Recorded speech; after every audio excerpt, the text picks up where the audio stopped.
Malawak ang epekto ng power outage sa Western Visayas at panawagan na i-review ang franchise ng NGCP.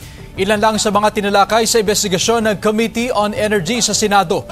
Nakatutok si Zen Kilantang Sasa ng GMA Regional TV 1 Western Visayas. Umarangkada na ang investigasyon ng Senado ukol sa power outage sa Panay Island, Guimaras at ilang bahagi ng Negros Occidental.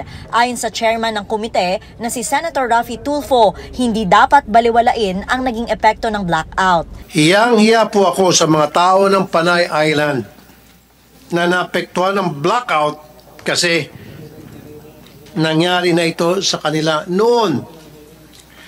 Yung pahirap na naidulot nito sa ating mga kababayan na hindi pwedeng baliwalain.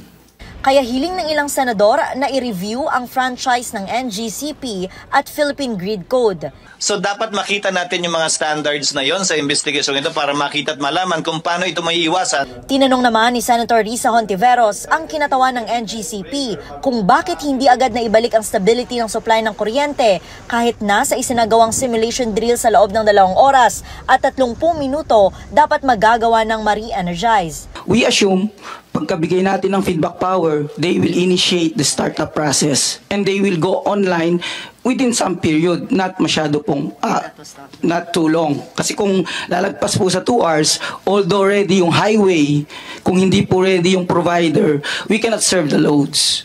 Dumalo rin sa Senate hearing ang mga opisyal ng DOE, ERC, pamunuan ng ilang power plants at distribution utilities. Imbitado rin ang ilang local chief executives mula sa Western Visayas. Hindi naman naiwasan ni Iloilo City Mayor Jerry Triñas na ipahayag ang kanyang pagkadismaya dahil sa power outage lalo na't 2 beses na itong nangyari.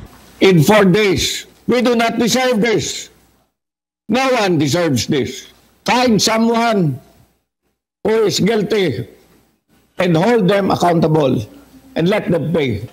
Kaya gusto na ni Iloilo Governor Arthur Defensor Jr. na matapos na ang Cebu Negros Panay 230 kV backbone project sa lalong madaling panahon. If we don't address these matters, Mr. Chairman, the blackout will happen again.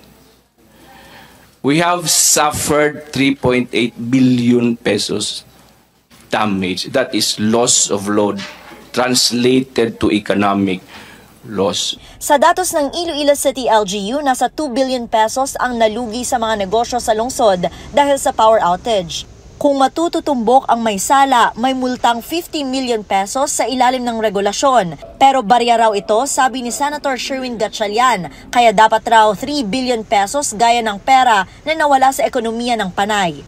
Pero para kay Senador Raffy Tulfo, tanggalan na lang daw ng prangkisa ang NGCP. Nananalig kami na sa isang body katulad ng Senado na dapat ito yung maging last bastion of truth. Kaya nga in aid of investigation siya. So siguro baka lang kailangan lang namin mabigyan ng konting panahon para makapagpaliwanag. Nagsimula na rin ngayong araw ang investigasyon ng Kamara ukol sa power outage. Gaya ng nangyari sa Senado kahapon, ilang kongresista ang ibig rin malaman ang paliwanag ng NGCP at ilang opisyal ng mga planta na sabay-sabay nag-trip na nagresulta sa malawakang power outage ng ilang araw. Mula sa GMA Regional TV 1 Western Visayas, Zen Kilantang Sasa, nagbabalita para sa GMA Integrated News.